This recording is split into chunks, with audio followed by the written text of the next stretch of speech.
Bonjour et bienvenue sur ma chaîne. Ce que je te propose ici sont des soins audio que j'ai canalisés dans un but personnel, que j'ai expérimenté et validé. Ces soins sont issus de mon parcours sur un chemin d'éveil et de retour à soi que j'ai à cœur aujourd'hui de partager avec ceux et celles qui en auront l'élan et la curiosité. C'est ainsi que j'ai imaginé ce parcours comme un voyage en 24 étapes. Peu importe l'ordre dans lequel tu vas le faire, l'essentiel étant de te laisser porter par la magie de la vie à te faire vivre ce qui est juste pour toi au bon moment. Afin de profiter au mieux de ces soins, il est préférable que tu prennes un temps de pause pour toi et de t'installer confortablement. Laisse maintenant simplement ces mots venir caresser ton âme comme un baume libérateur et accueille en toute simplicité tout ce qui peut émerger. Je t'invite à me laisser un commentaire si tu le souhaites, afin de me partager ton expérience. Tu trouveras également sous cette vidéo des liens vers mes livres afin de t'accompagner différemment sur ce chemin de libération et de guérison émotionnelle. Et maintenant, je te souhaite un bon voyage. Sur chaque pas que je choisis d'emprunter, pour seul bagage, il me reste l'humilité. Je souhaite, à travers ce thème, vous partager ma compréhension et mon vécu du lâcher-prise. La bataille fut rude entre mon ego contrôlant et mon soi en développement. L'un ne voulant rien lâcher, ou si peu, de peur de ne plus être aux commandes, et l'autre tentant de se faire entendre et s'imposer à pas de velours. Le tout bercé par l'illusion que j'étais maître de ma vie et de mes décisions.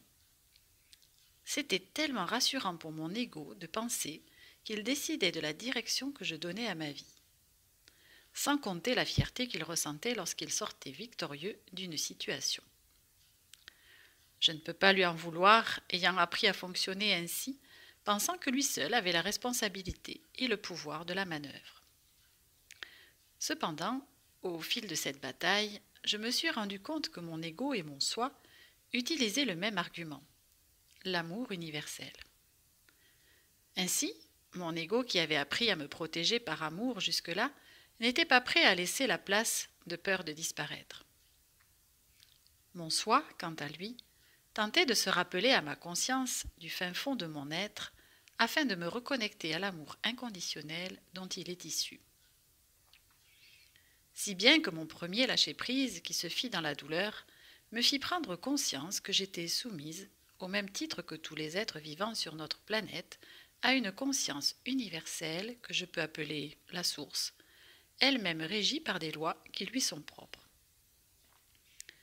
Bien qu'étrange pour moi, cette révélation eut un effet certes déstabilisant, mais apaisant. Je compris à ce moment qu'en voulant rester maître de mes décisions et de mes actes, je ne faisais que renforcer cette nage à contre-courant dans laquelle je me croyais libre.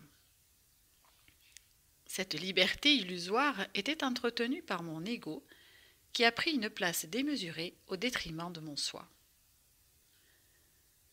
Je ne vous parle pas de mon ego égotique, orgueilleux, je vous parle de celui que nous avons tous et qui dirige notre vie à notre insu.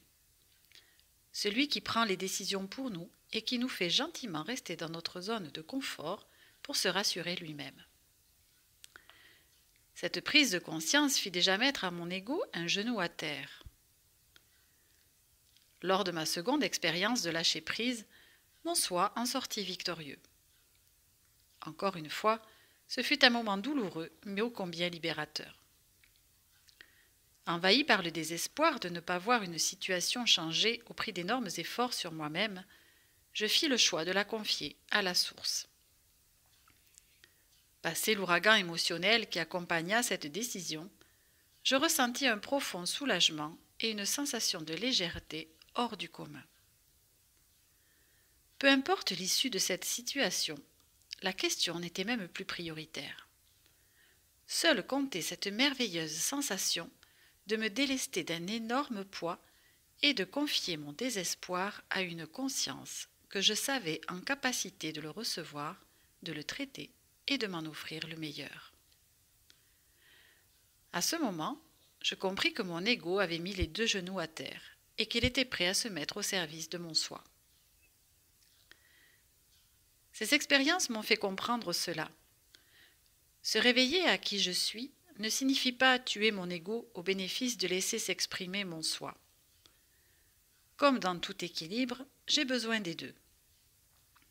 Le réveil me permet de donner une plus grande place à mon soi, dont l'expression est une manifestation de la conscience universelle, pour permettre à mon ego de se reposer et d'agir uniquement en cas de danger. Lâcher prise est donc, selon moi, l'acceptation d'être sous l'influence d'une conscience créatrice qui, lorsque je la laisse agir sur moi, œuvre toujours dans mon intérêt. C'est en cela qu'à chacun de mes pas, pour seul bagage, il me reste l'humilité d'être un acteur et un co-créateur de cette source, sans penser que j'en suis l'unique auteur. Peu importe les événements, qu'ils soient heureux ou tristes, mon seul arbitre réside dans le fait d'accueillir et de traiter ce que la source me présente. Pour autant, être dans le lâcher-prise ne signifie pas ne rien faire du tout. Il s'agit, tout au moins dans les épreuves, de ne pas opposer de résistance à ce qui se passe et faire preuve de souplesse dans la façon de les accueillir. Si j'ai les moyens d'impulser un changement, je peux me mettre en action. Si ce n'est pas le cas, je confie mes soucis à la source qui saura quoi en faire.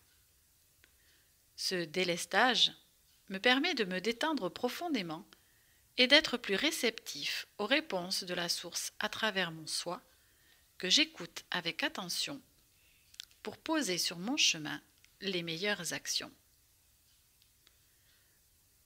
Merci pour votre écoute.